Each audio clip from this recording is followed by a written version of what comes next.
주님께서 여러분과 함께 요한이 전한 거룩한 복음입니다.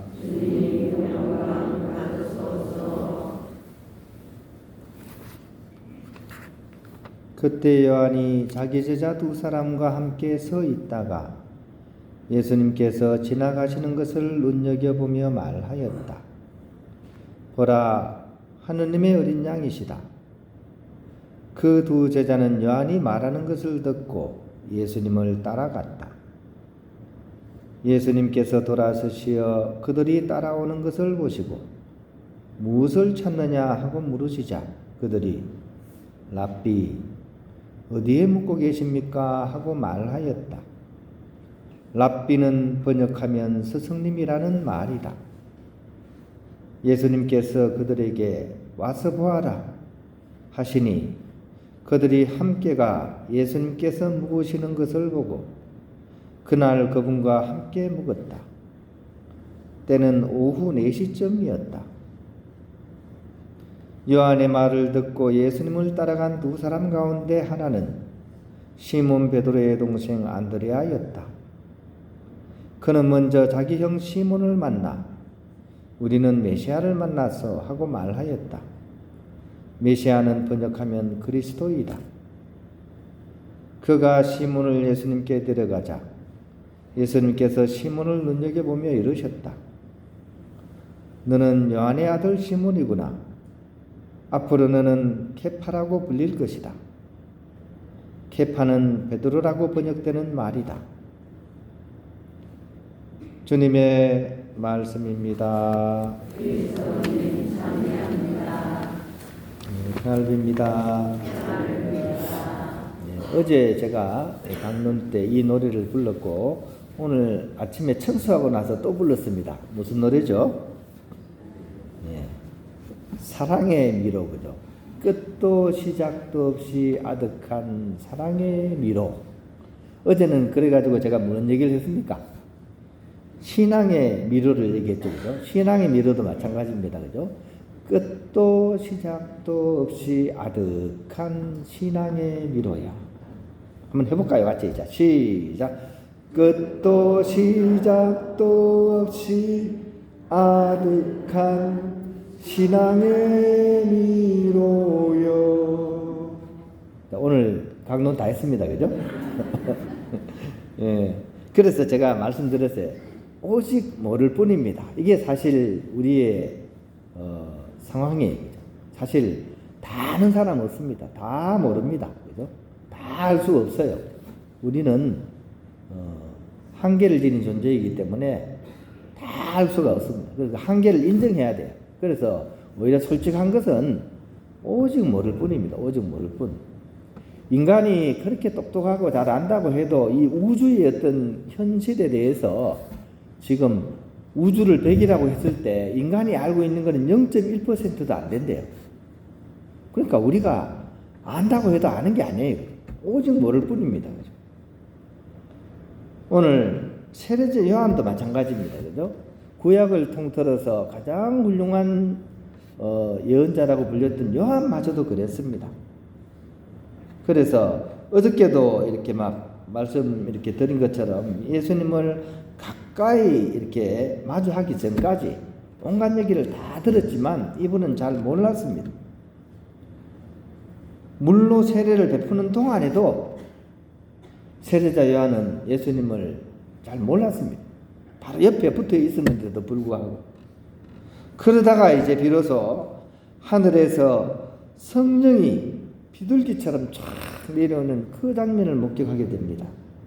그리고 그것이 예수님이 머무는 것을 보자 드디어 영혼의 눈이, 그죠? 명호가 열리게 됩니다. 그러면서 이제 세례자 요한은 장엄하게 이제 외칩니다. 나는 보았다. 저분이 바로 하느님의 아드님이심을 나는 보았다. 그죠? 열리기 전까지는 모르는 거죠. 세례자 요한도 결국 이 하느님 체험을 하고 나서야 이분이 누구인지를 알게 된 거죠. 그죠? 이 세례자 요한이 예수님께서 퀴리오스, 즉 주님이시라는 사실을 깨달은 순간은 그 예언서의 말씀을 들은 때가 아닙니다. 조상들이 막 전해온 그 예언서의 말씀을 들은 때가 아니고 오히려 하느님께서 그분께 하신 일을 직접 체험하고 난 뒤에 성령이 비둘기처럼 쫙 넘는 그것을 보면서 비로소 눈을 뜨게 된 거죠. 비슷한 맥락의 이야기가 오늘 복음에도 똑같이 나옵니다. 그죠? 오늘 제가 읽었던 복음은 우리 토요일 복음입니다. 중요하기 때문에 제가 이 복음을 오늘 읽었습니다.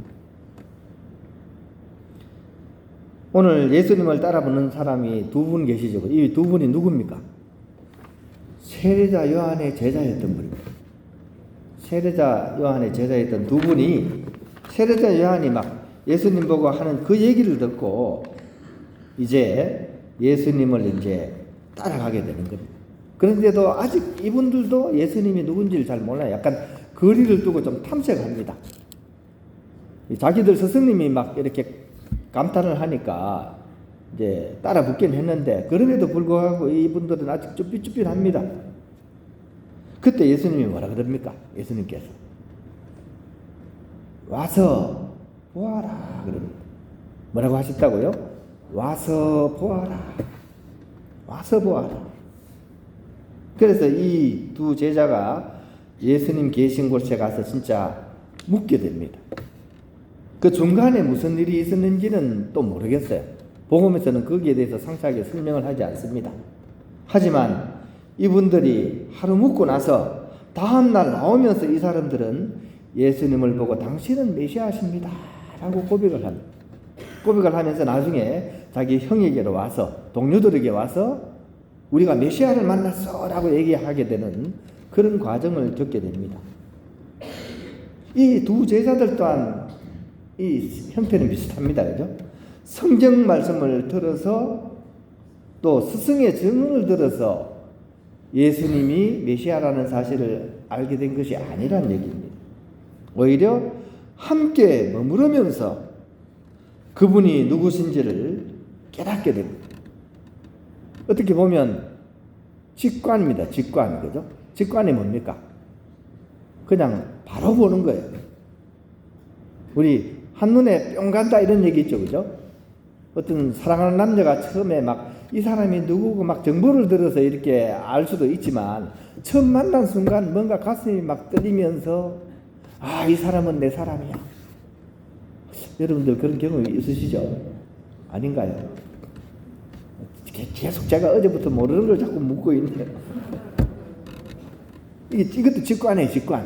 뭐 설명을 통해서도 알 수 있지만 사실은 정말 마음이 통하는 사람은 딱 보는 순간 직관적으로 이렇게 보기. 이거는 어떻게 보면 사고를 통해서 하는 것보다 더 정확할 수가 있어요. 사람들 가끔 있잖아요. 위험한 순간에, 그죠? 막 왜 위험한지 모르지만 왠지 위험할 것 같아. 아차하는 순간에 보면, 그죠? 갑자기 뭐가 무거운 것이 옆에 꽉 떨어지고, 그죠? 이게 직관이거든요. 사람한테는 그런 직관이 있는 겁니다. 그런 것으로 보면 오늘 이 제자들 같은 경우에는 이 자기들이 갖고 있는 그 직관의 능력을 사용한 것 같아요. 와서 묻고 같이 지내보면서 과연 이분이 누구이신지를 깨닫게 된 거죠.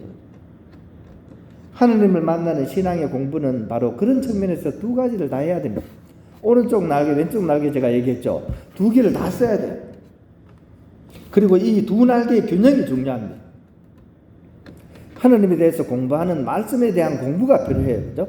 우리가 성경 공부를 한다든지 신학을 공부하다든지 철학을 공부하다든지 그죠? 이런 이 배우는 측면에 그런 말씀 공부가 필요합니다.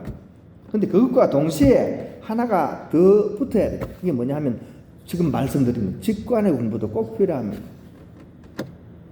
우리가 성체주배가 가장 대표적인 거예요. 이 성체를 앞에 모셔놓고 우리가 막 공부하는 게 아니잖아요. 줄 긋고 막 외우고 이런 거 아니잖아요. 그냥 앉아 있으면서 그 예수님의 마음에 다가가도록 우리 자신의 마음을 내려놓고 그분을 바라보면서 내가 그 직관하는 거잖아요. 이 다르게 얘기하면 마음 공부도 마음 공부. 이 두 가지가 다 해야 됩니다. 말씀 공부와 이 마음 공부가 이렇게 함께 맞아지게 될 때 양쪽 날개의 균형이 맞아가지고 우리가 이렇게 온전히 하느님을 이해하는데 가까이 다가가게 되는 거죠. 전체적으로 보면 지금 교회 안에서는 첫 번째는 많이 늘어나요. 성경 공부에 대한 거는 사실은 많이 늘어납니다. 원래 개신교가 그거 많이 했거든요. 개신교가 옛날에 성경 공부 많이 했습니다. 거기는 이제 말씀 중심으로 나갔기 때문에. 근데 이제 천주교에서도 이제 성경에 대한 그런 중요성을 깨닫게 되고 이제 공부를 하는 사람들이 늘어나고 있어요. 우리도 지금 주보에 내기도 전에 우리 2월 달부터 성경 공부하려고 하거든요. 벌써 모집이 다 돼버렸어. 광고도 내기 전에. 굉장히 좋은 현상이긴 해요. 그죠? 말씀에 대한 열정이 나게. 근데 양쪽 날개의 균형이. 근데 두 번째, 이것은 직관의 방법은 오히려 줄어들고 있어요, 지금. 우리는 그나마 이제 막 미사 이렇게 일주일에 2번 정도 이렇게 성체 모셔놓고 이렇게 묵상을 하고 관상을 하는 시간을 가지지만 일반적으로는 이게 점점 사람들이 더 안 합니다, 이제. 다 말로만 하려고 하죠. 근데 그렇게 하면 온전한 하느님 체험을 할 수가 없습니다. 두 가지가 다 있어야 됩니다. 두 개의 균형이 맞아야 됩니다. 새의 날개처럼 우익과 좌익이 균형이 맞아야지 잘 날아갈 수 있는 거죠. 우리 처음에 제가 말씀드린 우리 사회의 문제도 마찬가지입니다. 오른쪽 날개가 아무리 힘이 좋아도 왼쪽 날개 무시하면 못 납니다. 왼쪽 날개도 마찬가지죠. 자기가 아무리 왼쪽 날개에 힘이 좋아도 오른쪽 날개에 안 움직이면 못 납니다. 그런데 우리는 좀처럼 다른 날개를 인정하려고 하지 않습니다. 우익은 더욱더 극우가 되어가고 있고 좌익은 더욱더 극좌익이 되어가고 있습니다. 이런데 우리가 어떻게 잘 되겠습니까? 그렇기 위해서는 오늘 복음에 나오는 것하고 똑같습니다. 예수님께서 제자들한테 뭐라 그랬죠? 와서 보아라. 와서 보아라. 내 자리는 손끝만큼도 안 움직이면서 상대편을 이해하려고 하는 것은 불가능합니다. 함께 만나고 같이 지내봐야 됩니다. 왜 그런 생각을 하는지 마음을 터놓고 서로 대화를 나눠야 됩니다. 함께 머무르지 않는데 어떻게 서로가 서로를 알겠습니까? 방송이 떠들고 언론이 떠드는 거 그죠? 눈속이는 경우가 많습니다. 거의 80~90%는 지금 다 가짜 정보입니다. 가짜 정보. 한쪽에 치우친 정보입니다.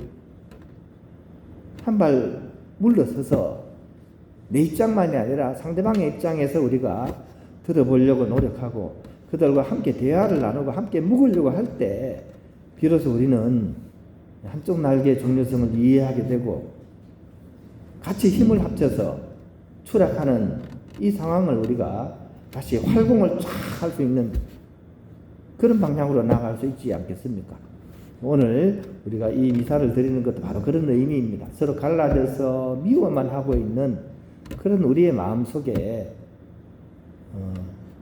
나와는 다른 생각을 하는 이에 대한 그런 이해와 용서와 사랑의 마음을 가질 수 있도록 함께 기도하는 그런 오늘 이 미사가 되었으면 좋겠고, 오늘 이 자리에 오신 분들은 어떤 나의 그런 입장을 내려놓고 이렇게 우리 모두가 하나가 될 수 있는 그 방향으로 갈 수 있도록 함께 기도해 주시면 좋겠습니다.